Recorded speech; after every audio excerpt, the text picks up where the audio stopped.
তাহলে আপনি বলছেন ডক্টর সালুকে যে এই বন্দুকের উপর কিছু চটচটে লেগে আছে? হ্যাঁ, ওই চটচটে জিনিসটা রাবারের মতো, ওই যেমন সেলোটেপে হয় না, ওই রকম। সেলোটেপ গান?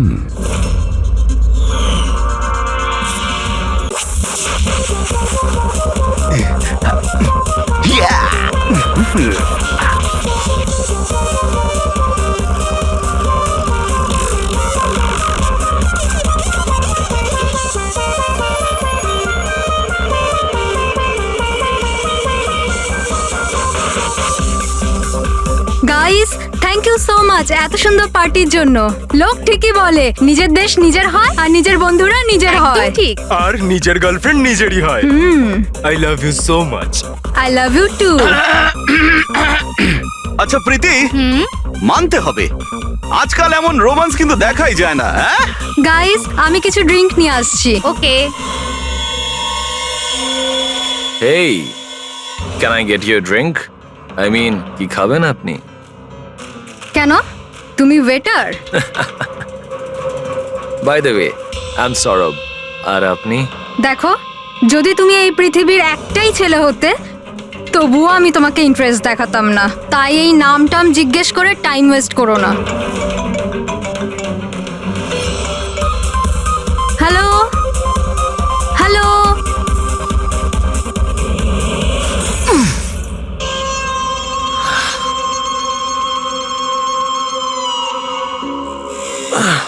হ্যালো হ্যালো, শুনতে পাচ্ছি না, জোরে বল। আরে কিচ্ছু শুনতে পাচ্ছি না। আরে এখানে নেটওয়ার্কও নেই। হ্যালো হ্যালো,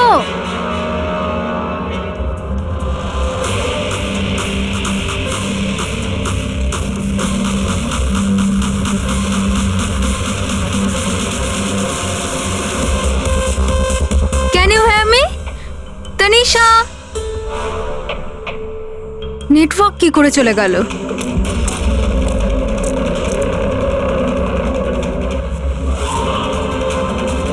ফোন কেন লাগছে না?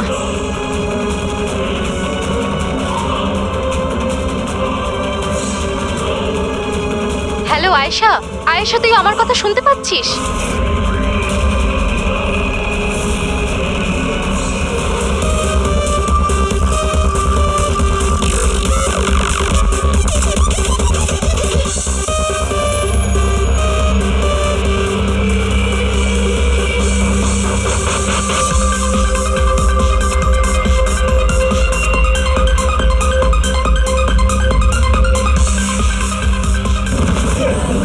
আরে কি হলো?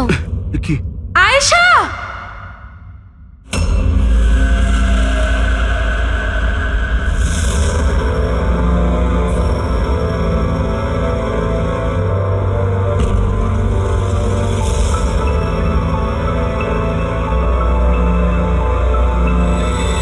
কি করে হলো এগুলো? হ্যাঁ, জানি না স্যার এসব কি করে হলো।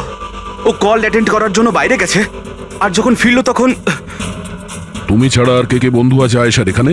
স্যার এ হলো প্রীতি, আর এ হলো বিশাল স্যার, আয়েশার বয়ফ্রেন্ড।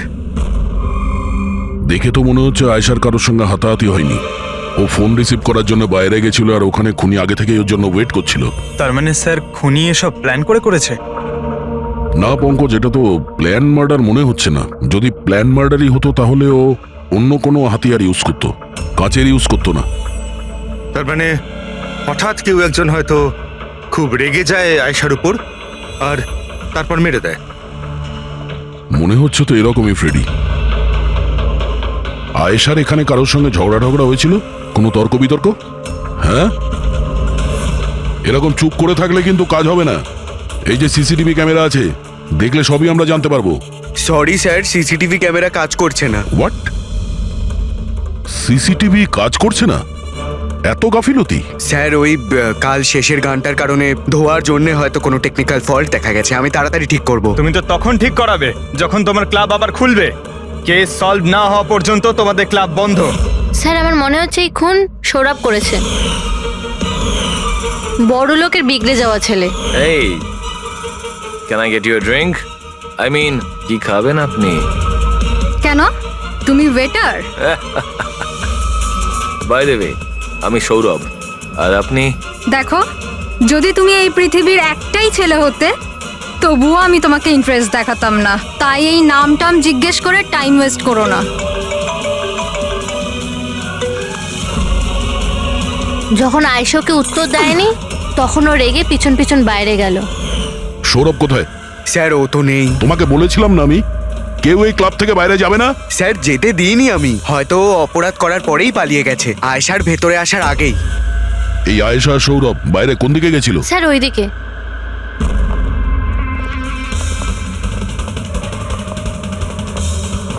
স্যার, রক্তের দাগ। তাহলে এখান থেকে আয়েশা ভেতরে গেছিল। আগে দেখি। স্যার দেখুন, এখানেও রক্তের দাগ। পঙ্কজ, ও নো, এত রক্ত! আর এই কাঁচের টুকরো, মনে হচ্ছে আয়েশার উপর হামলা এখানেই হয়েছে। স্যার ও নো। আচ্ছা, এই সৌরভ নয় তো? এর পরিস্থিতি খুব খারাপ, অ্যাম্বুলেন্সকে ফোন করো। ক্লাবে এতগুলো লোকের মাঝখানে একটা মেয়ের খুন হয়ে গেল, বাউন্সারদের খুঁজে পাওয়া যাচ্ছে না, সিসিটিভি ক্যামেরা আছে কিন্তু কাজ করছে না। তার থেকেও বড় কথা, এখানে কেউ কিছু হতে দেখেনি। কি অদ্ভুত ব্যাপার না? আয়েশা এভাবে আমাকে ফেলে রেখে যেতে পারে না, আমাদের এখানে আসাই উচিত হয়নি। প্লিজ ডোন্ট ক্রাই, নিজেকে এভাবে দোষ দিও না। ডোন্ট ওয়ারি, সব ঠিক হয়ে যাবে। আপনার বান্ধবীর এখানে খুন হয়েছে, আর আপনার এই ব্যবহার? হ্যাঁ, এতক্ষণ ধরে এখানে যা হয়েছে তাতে মনে হচ্ছে যে খুনি এখানে আয়েশাকে মারার উদ্দেশ্য তো এসেছিল না, রেডি হয়ে আসেনি। এখানেই ক্লাবে এমন কিছু হয়েছে যার জন্য ও রেগে গিয়েছিল, আর তাই ও আয়েশাকে খুন করে দিয়েছে, আর তার সাথে সৌরভের ওপরও হামলা করেছে।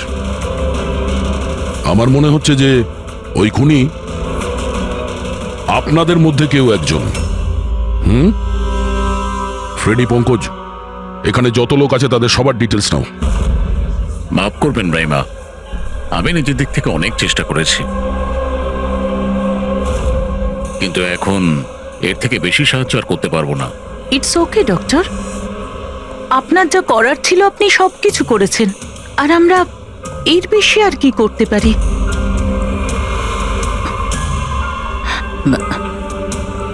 What happen doctor?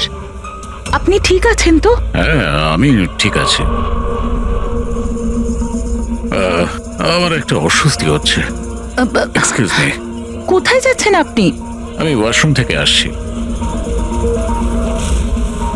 তানিশা, আয়েশার মৃত্যুর আগে তোমার সাথে ওর ফোনে কথা হয়েছিল, তাই না? আচ্ছা, ওই ফোন কলের ব্যাপারে আমাদের কিছু ডিটেলে বলতে পারবে? স্যার, ডিস্কোতে খুব জোরে মিউজিক বাজছিল বলে আমি বেশি কিছু শুনতে পাইনি। হ্যাঁ, কিন্তু আমি ওকে এটা বলতে শুনেছিলাম। কি হয়েছে বলো না, কি হয়েছে? তোমার কি খুব কষ্ট হচ্ছে? ডাক্তারের কাছে নিয়ে যাব? এটা তুমি কি করছো? মানে আয়েশা এইসব কথা ওই খুনির সঙ্গে বলছিল? স্যার, এর থেকেও বেশি অবাক হওয়ার বিষয় এটাই যে আয়েশার খুনি ওকে বলছিল এখান থেকে পালিয়ে যেতে। আশ্চর্য ব্যাপার, খুনি আয়েশাকে পালিয়ে যেতে বলছিল, অথচ আয়েশা খুনির চিন্তা করছিল। আচ্ছা, তুমি একটা কথা বলো তো, তুমি ওই ভয়েসটা চিনতে পারবে যার সাথে আয়েশা কথা বলছিল? না স্যার। স্যার, কিন্তু খুনি যখন আয়েশার ব্যাপারে এত চিন্তা করছে তাহলে ওকে মারলই বা কেন? সেটাই তো, খুনি ভিকটিমের চিন্তা করছিল আর ভিকটিম খুনির চিন্তা করছিল।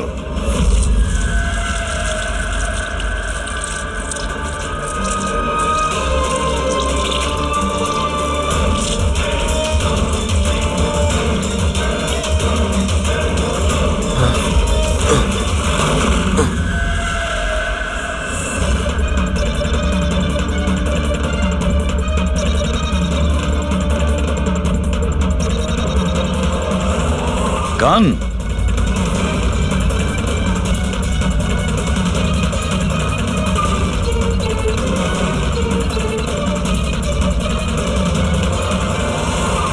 স্যার,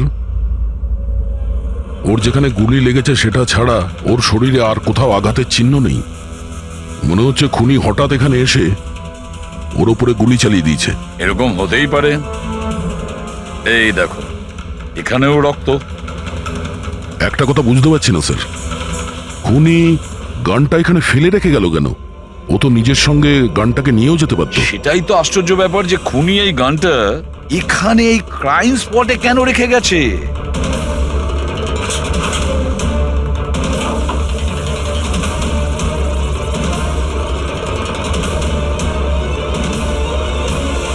স্যার, এই দেখুন, নিচে এখানে এই টেপটা আটকানো ছিল। ওয়াশ বেসিনের নিচে টেপ? মনে হচ্ছে এখানে টেপ দিয়ে কিছু আটকে ছিল যেটা এখন এখানে নেই। হতে পারে এই কেসের সঙ্গে রিলেটেড কিছু। নিশ্চয়ই দেখতে হবে। রায়মাদেবী, ডক্টর যশবন্ত আপনার ডক্টর ছিলেন তো? আপনারা এখানে এই টেবিলেই বসেছিলেন? হ্যাঁ, আসলে উনি আমার অসুখের কথা বলতেই আমার সাথে দেখা করতে এখানে এসেছিলেন। খুব ভালো মানুষ ছিলেন উনি। আজ যখন আপনি ওর সঙ্গে কথা বলছিলেন, আপনার কি মনে হয়েছিল যে কোনো ব্যাপার নিয়ে ও একটু ডিস্টার্ব ছিল? ডিস্টার্ব তো নয়, কিন্তু হ্যাঁ, হঠাৎ করে ওনার শরীর খারাপ হয়ে গিয়েছিল আর উনি এক্সকিউজ মি বলে ওয়াশরুমে চলে গিয়েছিলেন। আমি তো ভাবতেই পারিনি যে এরকম একটা ঘটনা ঘটবে। স্যার, হ্যাঁ, এ হলো এই কফি শপটার ম্যানেজার। এখানকারও সিসিটিভি ক্যামেরাগুলো কাজ করছে না। স্যার, 2 ঘন্টা আগেও তো কাজ করছিল, কিন্তু হঠাৎ করে টেকনিক্যাল প্রবলেম হয়ে যায়, সেই জন্য ইঞ্জিনিয়ারকে ডেকেছি আমরা।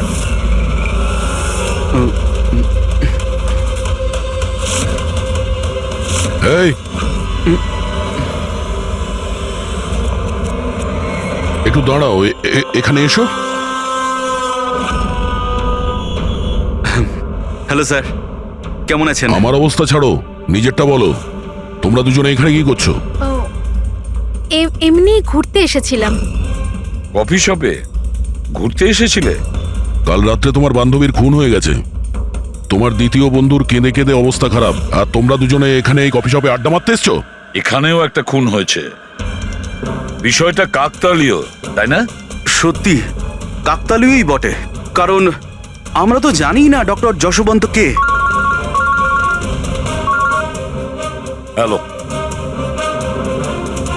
ওকে বিউরোতে নিয়ে এসো। ওকে ওকে ওকে ওকে ওকে, থ্যাংক ইউ ভেরি মাচ। কি জানিস পঙ্কজ, অনেক লোক ছিল এই ডিস্কোটায় যখন আয়েশা খুন হয়, আর এক একজনের ফোন ট্র্যাক করে এইটা জানার জন্য যে মার্ডারের সময় আয়েশার আশেপাশে কেউ ছিল না। তো এই আমার তো চোখ ব্যথা করতে শুরু করেছে।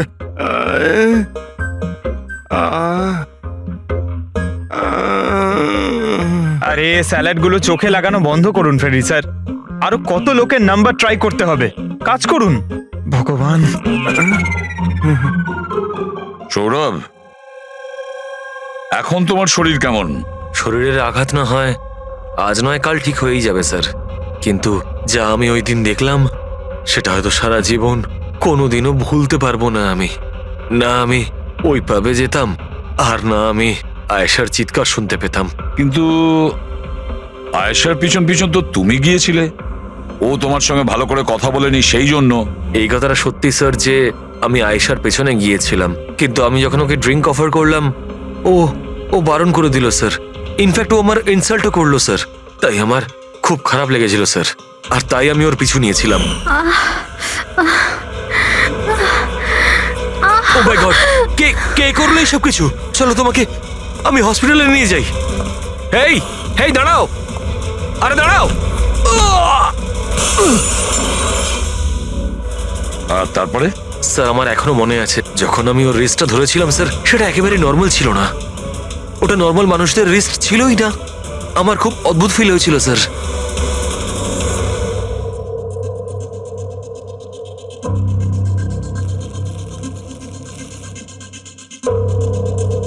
তাহলে আপনি বলছেন ডক্টর সালুকে যে এই বন্দুকের উপর কিছু চটচটে লেগে আছে? হ্যাঁ, ওই চটচটে জিনিসটা রাবারের মতো, ওই যেমন সেলোটেপে হয় না, ওই রকম। সেলোটেপ গান? ও, তাহলে খুনি আগে থেকেই ওয়াশ বেসিনের নিচে গানটাকে লুকিয়ে রেখেছিল। তাহলে এই মার্ডার একটা প্ল্যান মার্ডার ছিল। হ্যাঁ, কিন্তু এই বন্দুকটা যেটা দিয়ে ভিকটিমকে খুন করা হয়েছে আর এই কাঁচ যেটা দিয়ে আয়েশাকে খুন করা হয়েছে, এই দুটোতেই কোনো ফিঙ্গারপ্রিন্টস পাওয়া যায়নি। কিন্তু ভাই, এই কাঁচটার টুকরোর ওপর একটা বিশেষ ধরনের কেমিক্যাল লেগে আছে, যেমন ধরো প্লাস্টিক কেমিক্যাল। এখন কেন লাগানো ছিল, কি লাগানো ছিল সেটা জানতে হবে।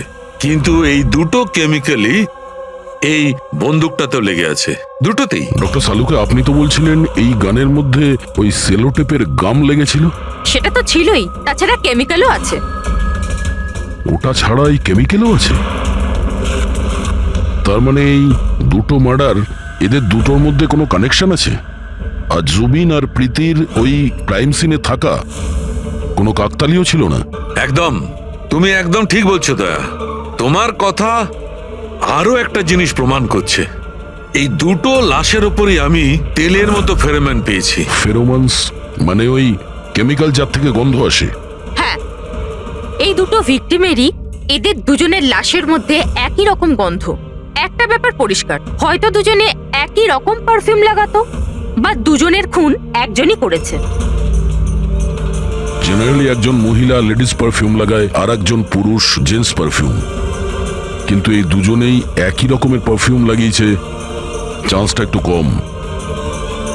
তার মানে এই দুজনের খুনি একজনই। আয়েশার মৃত্যুর ব্যাপারে দুটো কথা জানা গেছে। এক, ওর বন্ধু তানিশা বলেছে, আর দ্বিতীয়টা সৌরভ বলেছে।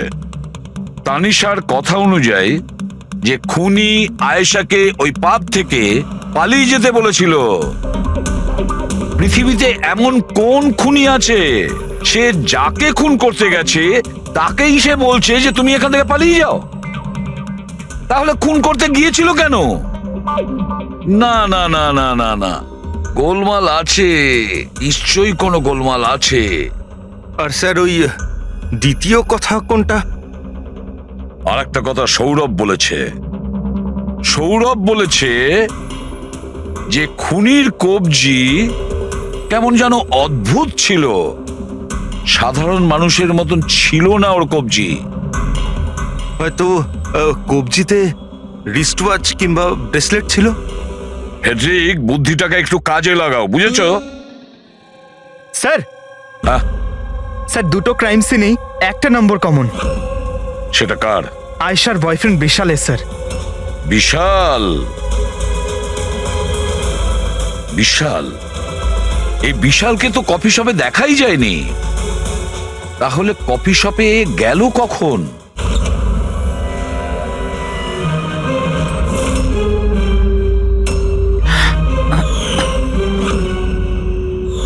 রায়মা দেবী, আপনি আর এখানে? স্যার, এটা আমারই বাড়ি, কিন্তু আপনারা এখানে? ওনাকে কি খুন করেছে সেটা জানতে পেরেছেন? রাইমা, এরা কারা? CID officers. আপনারা প্লিজ ভেতরে আসুন, প্লিজ কাম।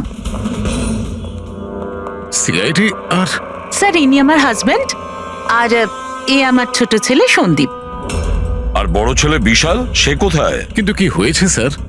দেখুন, আসলে ব্যাপারটা হলো ডক্টর যশবন্ত আর আয়েশার খুনে আমাদের মনে হয় হয়তো বিশালের কোনো হাত আছে। এ আপনি কি বলছেন? অভিযোগ প্রমাণিত হয়নি, কাউকে গ্রেপ্তার করতে পারেননি, তো যে কোনো কাউকে ফাঁসিয়ে দেবেন? দেখুন, সিআইডির কাজই হচ্ছে অপরাধী পর্যন্ত পৌঁছানো, নাকি কোনো নিরপরাধীকে ধরে এই কেসটা বন্ধ করে দেওয়া। আপনি দয়া করে একটু বিশালকে ডাকবেন। দাদা খুন করতেই পারে না, আপনারা দয়া করে ওকে ধরে নিয়ে যাবেন না। সন্দীপ, আমরা কিন্তু তোমার দাদাকে এখানে ধরতে আসিনি, আর আমরা এটাও বলিনি যে তোমার দাদা কিছু করেছে। আমরা তো তোমার দাদাকে কিছু প্রশ্ন করব, ব্যাস। আপনারা আমাকে সন্দেহ করছেন? এক মিনিট বিশাল, তুমি ভেতরে যাও। আমি এই সিআইডির লোকেদের তোমায় বিরক্ত করতে দেবো না। দেখুন, সিআইডির কাজে বাধা দেওয়াও কিন্তু একটা অপরাধ, তাই প্লিজ আমাদের নিজেদের কাজ করতে দিন। বিশাল,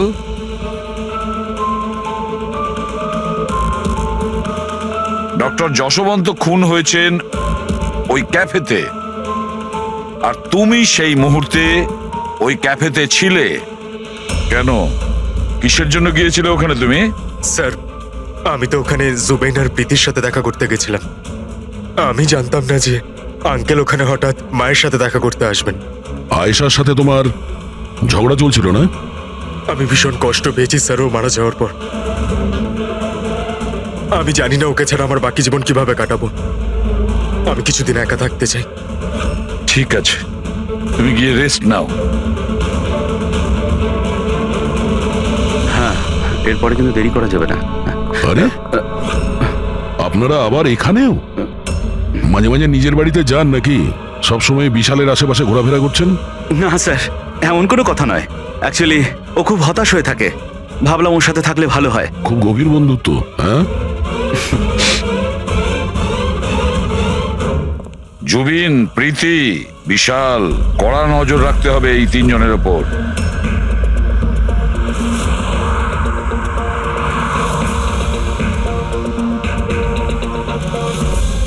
তিনজনের বাড়িতে এমন ক্যামেরা ফিট করেছি না স্যার, একটা মাছি ঢুকলেও সব টের পেয়ে যাবো আমরা।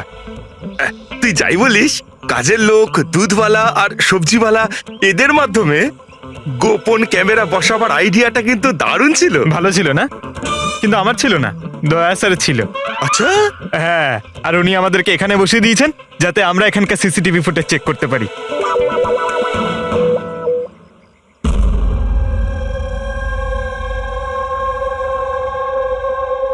আরে বস, বস একটা বড় সূত্র হাতে এসেছে যেটা এই কেসটার সলভ করতে সাহায্য করবে। সেটা কখন বলবে? আরে বলছি তো। আরে তাহলে বলো তাড়াতাড়ি। আরে ভাই, নিঃশ্বাস তো নিতে দাও। তোমার মনে আছে ওই যে ভাঙা কাঁচের টুকরোটায় আমি প্লাস্টিক কেমিক্যাল পেয়েছিলাম? হ্যাঁ ডক্টর সালুকে, কি ওই কেমিক্যালটা? ওটা হচ্ছে গ্রাফিন, যেটা নকল চামড়া, আর্টিফিশিয়াল স্কিন বানানোর কাজে লাগে। Artificial skin, aesthetic skin, aesthetic skin, aesthetic. দয়া, মনে আছে সৌরভ কি বলেছিল? যে খুনির হাতের ওপর ও অদ্ভুত কিছু দেখেছিল। Aesthetic skin, aesthetic arm. তাহলে কি এই খুন কোনো রোবটের মাধ্যমে হয়েছে? মানে খুনির ওইভাবে সাহায্য চাওয়া এটা তো নয় যে এই খুনটা আনইনটেনশনালি হয়েছে, না চাইতে? না দয়া, অনিচ্ছাকৃত খুন এভাবে হতে পারে না। আর রইল কথা রোবোটিক আর্মের। এই রোবোটিক আর্ম তো কারোর কথা মতোই চলতে পারে, তাই না? আচ্ছা সালুখে, এমন কোনো লোক আছে যে এই রোবোটিক আর্ম বলো, অস্থেটিক আর্ম বলো বা রোবোটিক আর্ম বলো, এই সব কিছুর ব্যাপারে খুব ভালো রকম দখল আছে? হ্যাঁ আছে তো, ডক্টর জাসমিন। তাহলে দেখা করা যাক ওই ডক্টরের সঙ্গে।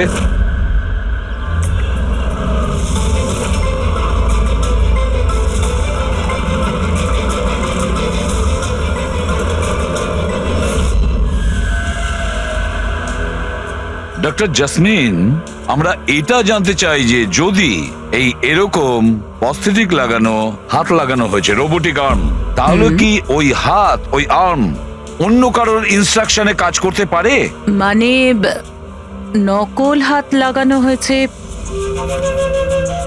একে, কিন্তু এই হাত দিয়ে কি কাজ করাতে হবে তার কন্ট্রোল এর কাছে নেই, বিয়ের কাছে আছে, তাই তো? কারণ আমাদের সন্দেহ হচ্ছে যে খুন নিজের ইচ্ছায় করছে না, কেউ ওকে দিয়ে করাচ্ছে। স্যার, এটা শুনে যতটা কঠিন মনে হচ্ছে আসলে ততটা কঠিন নয়। হ্যালো, দামিনীকে একটু ভেতরে পাঠাও। হ্যাঁ, সেই রুগীটাই যার কাল টেস্ট হয়েছিল। রুগী?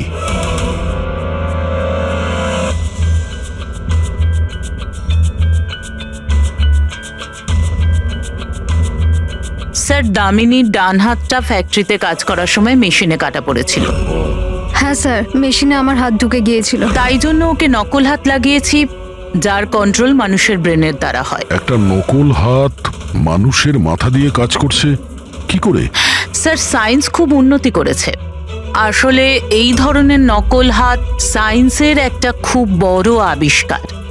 এটাতে এক ধরনের চিপ আছে, মানে সফটওয়্যার, যেটা ব্রেনের দ্বারা কন্ট্রোল করা হচ্ছে। মানে মানুষের ওঠা বসা যেমন ভাবে আসল হাত পা নাড়ানো যায়, সেইভাবেই এই নকল হাত পা নাড়ানো হয়, যেটা ব্রেন কন্ট্রোল করে। গ্রেট, বিজ্ঞান সত্যি অনেকটা এগিয়ে গেছে। সত্যি রোবোটিক আর্ম।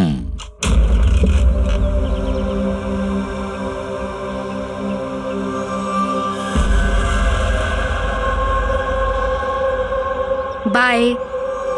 ওরা ওখানে হাত করছে আর আমরা এখানে গাড়িতে বসে আছি।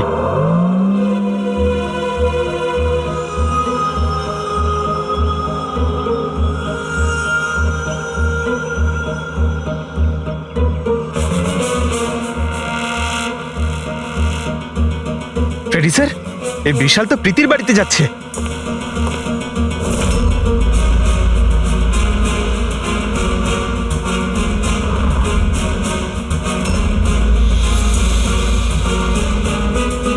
বিশাল, তুমি টেনশন করো না, কেউ কিচ্ছু জানতে পারবে না। আমরা কোনো না কোনো উপায় ঠিক বের করব, ওকে? এ নাও, কফি খাও।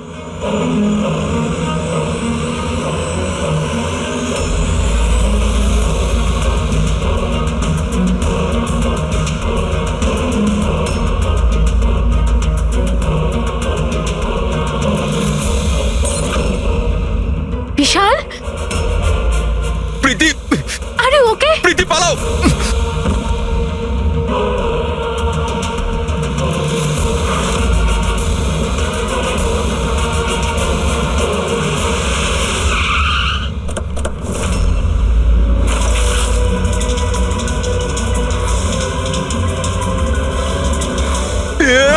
বিশাল, না বিশাল ছাড়ো।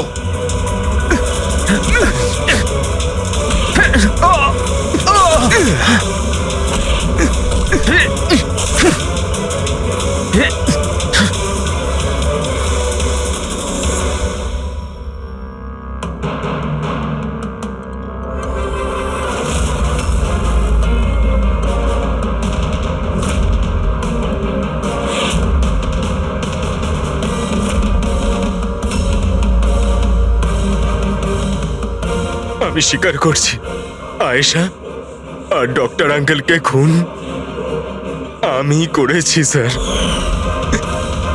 তুমি এখানে কি করছো? কি হলো? কি হচ্ছে এটা? আমি বুঝতে পারছি না কি হচ্ছে আমার হাতে। কিছু প্রবলেম? কি হচ্ছে বলছো না কেন কিছু? ডাক্তারের কাছে নিয়ে যাব? এটা কি করছো? এটা কি করছো? আয়েশা পালাও এখান থেকে, পালাও। আমি বলছি তোমাকে পালাও, আয়েশা।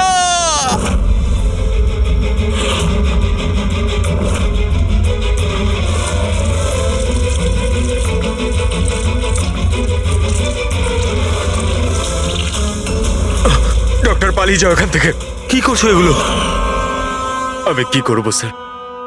আমার নিজের হাতের উপরে কোনো কন্ট্রোল নেই। কি তোমার হাত তোমার কন্ট্রোলে থাকে না? এর মানেটা কি? জানি না, হঠাৎ করে মাঝে মাঝে কি হয়ে যায়। সেই কারণে তুমি আয়েশাকে ওখান থেকে চলে যেতে বলেছিলে? হ্যাঁ স্যার, আমি আয়েশাকে ওখান থেকে পালাতে বলেছিলাম। আয়েশা পালাও এখান থেকে, পালাও। আর আমি অনেকবার চেষ্টা করেছিলাম যাতে আমি ডক্টর আঙ্কেলের কোনো ক্ষতি না করি। ডক্টর, পালাও এখান থেকে তুমি। একটা কথা বলো, কেন গিয়েছিলে তুমি ওই ক্যাফেতে? আমি ওখানে ডক্টর আঙ্কেলের কাছে আমার হাত ঠিক করাতে গেছিলাম, আর জুবেন, প্রীতি আমাকে সাহায্য করছিল, কারণ আমি আমার বাড়িতে বলতে পারতাম না যে আয়েশাকে আমি নিজের হাতে খুন করে দিয়েছি স্যার। আমি জানি স্যার, আমার কথায় বিশ্বাস করাটা খুবই কঠিন, কিন্তু সত্যি এটাই, খুন আমি নয়, বরং আমার হাত করেছে। ডক্টর জাসমিন, বিশাল যা যা বলছে সেটা সত্যি? আমি বলতে চাইছি যে এটা কি সম্ভব যে একটা রোবোটিক আর্ম নিজে থেকেই ডেভেলপ করে আর সেই কারণেই তার মনে হয়েছে যে খুন করা যেতে পারে? চান্সেস কম স্যার,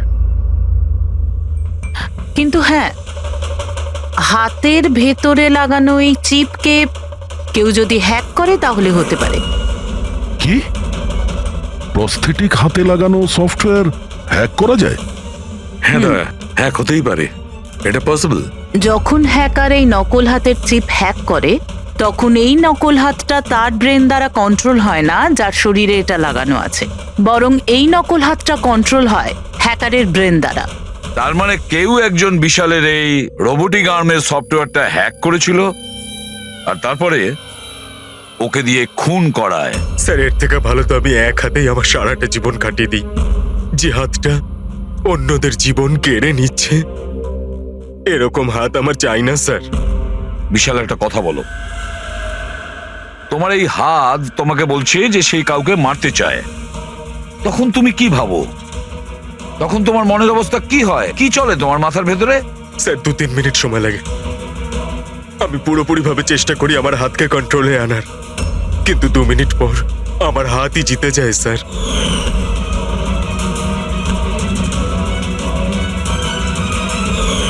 চিন্তা করো না, এবার আমরা তোমার এই রোবোটিক আর্মের ভেতরে একটা ট্রান্সমিটার ফিট করব, আর যার থেকে আমরা জানতে পারবো যে ও কাউকে মারতে চায় বা হয়তো কারোর থেকে ইনফরমেশন পাচ্ছে যে তুমি গিয়ে খুন করো, সেটাও আমরা জানতে পারবো।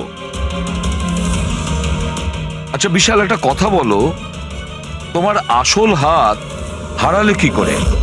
স্যার আমি গত বছর ঘুরতে যাচ্ছিলাম, সেখানে একটা রোড অ্যাক্সিডেন্ট হয়। ব্যাস। জীবনে আমাদের অনেকবার পরীক্ষা দিতে হয়। স্যার আমার পরীক্ষা তো শেষ হওয়ার নামই নিচ্ছে না। যখন নকল হাত নিয়ে সারাটা জীবন কাটাবো ভেবে নিলাম, তখন এই হাতটাই আমার জীবন শেষ করে দিচ্ছে স্যার। বিশাল, আমরা তোমাকে কথা দিচ্ছি, না তো তোমার একটা হাত দিয়ে জীবন কাটাতে হবে, আর না তো ওই আসল অপরাধী স্বাধীনভাবে ঘুরতে পারবে।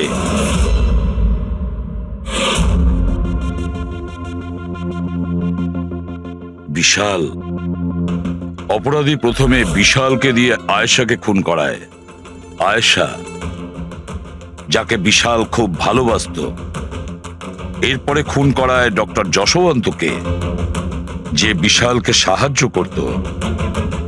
এরপরে প্রাণ নিতে চেষ্টা করে প্রীতির, যে বিশালের বন্ধু ছিল।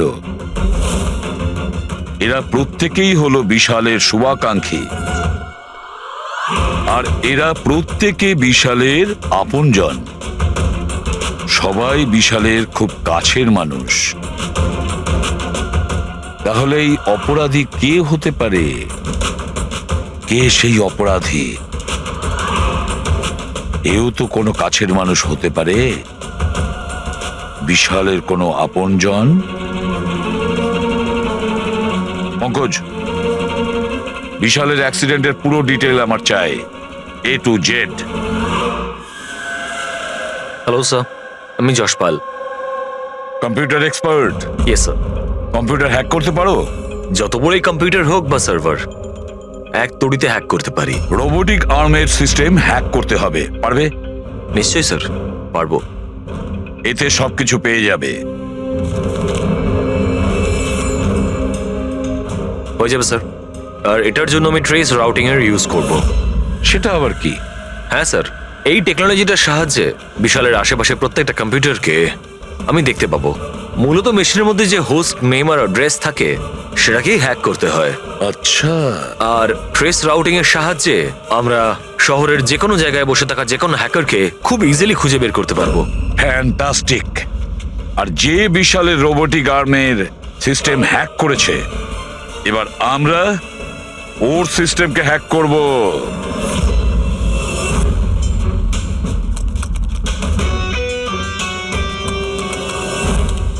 এই দেখুন স্যার, এই সময় বিশালের আশেপাশে এই সবকটা কম্পিউটার অ্যাক্টিভ রয়েছে, আর এর মধ্যে হয়তো কোনো একটাই ওই হ্যাকারের।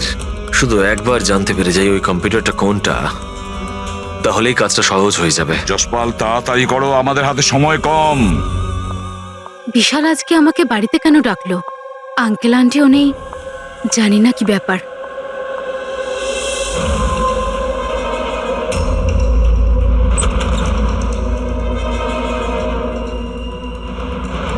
বিশাল, বিশাল। প্রীতি, তুমি জানো যে আমি তোমাকে মারার চেষ্টা করেছি, তবুও তুমি আমার কাছেই এলে। বিশাল, তুমি তো আমাকে ফোন করে এখানে ডাকলে। আমি? হ্যাঁ। আমি কখন ডেকেছি? তুমি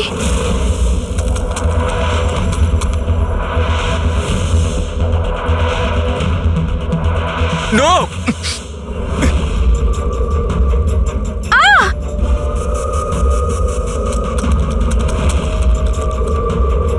পালাও প্রীতি, বিশাল প্লিজ বিশাল পালাও প্লিজ এখান থেকে। Vishal please Vishal Vishal please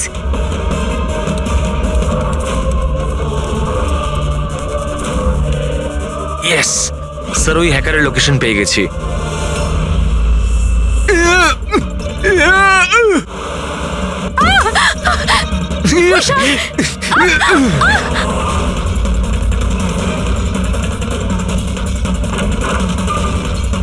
sir আপনি এখানে কি করছেন?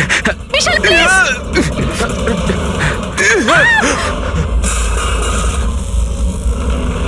অনেক হয়েছে হ্যাকিং।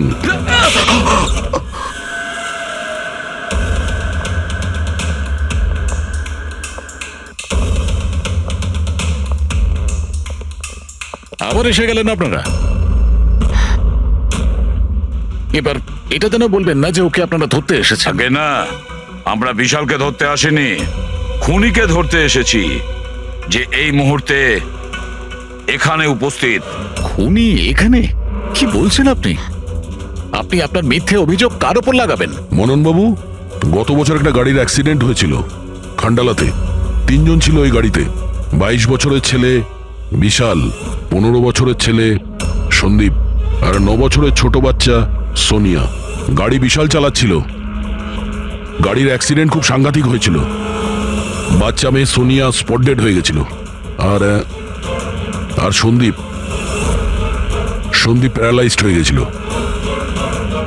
ও এখনো চলতে পারে না। এসব আপনি কি করে জানলেন আঙ্কেল? ওই অ্যাক্সিডেন্টে সব থেকে কম আঘাত লেগেছে বিশালের, তবে যে আঘাতটা লেগেছে সেটাও কম নয়। বিশালের নিজের হাতটা হারাতে হয়েছে। আর তাছাড়া বিশাল আপনার সৎ ছেলে, তাই না? স্যার, বিশাল আমার কাছে নিজের সন্তানের মতোই। আমি আপনাকে রিকোয়েস্ট করছি, আপনি বিশালকে আমার সৎ ছেলে বলবেন না। আই এম সরি মদন বাবু, যদি সব বাবা আপনার মতন ভাবতো তাহলে তো ভালোই হতো। যদি রায়মা দেবী এভাবে ভাবতেন। কি রায়মা দেবী? আচ্ছা, আপনার মনে অনেক রাগ জমে আছে, তাই না বিশালের জন্য? কারণ বিশালের জন্য আপনি আপনার নিজের মেয়েকে হারিয়েছেন, আর আপনার নিজের ছেলে সারা জীবন চলাফেরা করতে পারবে না। আপনি কি বলতে চাইছেন? আমরা কি বলতে চাইছি ওটা এক্ষুনি জেনে যাবেন। পঙ্কজ,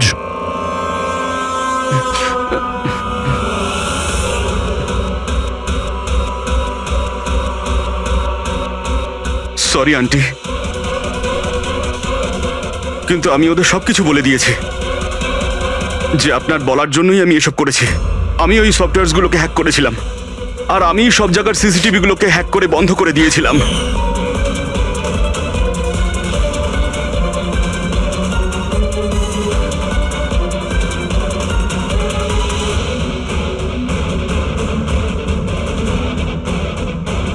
বিশালের থেকে প্রতিশোধ নেওয়ার জন্য আমি ওর গার্লফ্রেন্ডকে মেরেছিলাম। তারপরে ওই ডক্টরকে, যে বিশালকে হেল্প করত। তারপর প্রীতির উপরে আক্রমণ। এসব করার জন্য আন্টি আমাকে অনেকগুলো টাকা দিয়েছিলেন। তুমি যে এতটা নিচে নেমে যাবে আমি ভাবতেও পারিনি। ঠিক আছে, সত্যিটা যখন আপনাদের সামনে এসেই গেছে, তখন আমি আপনাদের সবাইকে এটাও বলছি যে আমি তোমাকে মারার পর ওকেও মারতে চেয়েছিলাম। কারণ যেভাবে আমার আপনজনেরা কষ্ট পেয়েছে, আমিও চেয়েছিলাম বিশাল সেই কষ্টই পাক, ততটা যন্ত্রণা ওরও হোক। ওটা অ্যাক্সিডেন্ট ছিল, একটা ভুল। ভুল? তোমার একটা ভুলের জন্য আমার সারা জীবন অন্ধকার হয়ে গেছে। তুমি রাশ ড্রাইভিং করেছিলে, আর শাস্তি কারা পেল? আমি আর আমার সন্তানেরা। মা, আমি তোমাকে শুধু নিজের মা নয়, ভগবান ভেবেছিলাম। যদি আমাকে শাস্তি দিয়েই তুমি শান্তি পেতে, তাহলে আমাকে অন্তত একবার বলতে পারতে। হাসি মুখে আমি জীবন দিয়ে দিতাম। আমি তোমার জীবনটা চাইনি, আমি তো তোমাকে বাঁচিয়ে রেখে কষ্ট দিতে চেয়েছিলাম। আর আপনারা সবাই আমাকে দোষ দিতে পারেন না, কারণ আমি যা করেছি সেটা আমার মায়ের মমতার জন্য করেছি। রায়মা দেবী, মা শব্দের অর্থ আপনি জানেন না, সেজন্যই আপনি এত বড় অপরাধ করেছেন। আরে মা তো সেই হয় যে শুধু নিজের নয়, অন্যের সন্তানকেও স্নেহ ভালোবাসা দিয়ে আগলে রাখতে পারে। বিশাল হয়তো আপনার গর্ভের সন্তান নয়, কিন্তু মা বলে তো ও ডাকতো, ও আপনাদের পরিবারেরই একটা অংশ। কোনো মাই তার ছেলের ওপর এইভাবে প্রতিশোধ নিতে পারে না। হ্যাঁ, সেটাও এত ঘৃণ্য। দুটো লোকের প্রাণ নিয়েছেন। না রায়মা দেবী, আপনি বড় ভুল করেছেন, বিশাল ভুল করেছেন। আদালত আপনাকে কোনোদিন ক্ষমা করবে না, কোনোদিন ক্ষমা করবে না। কঠোরতম শাস্তি হবে আপনার।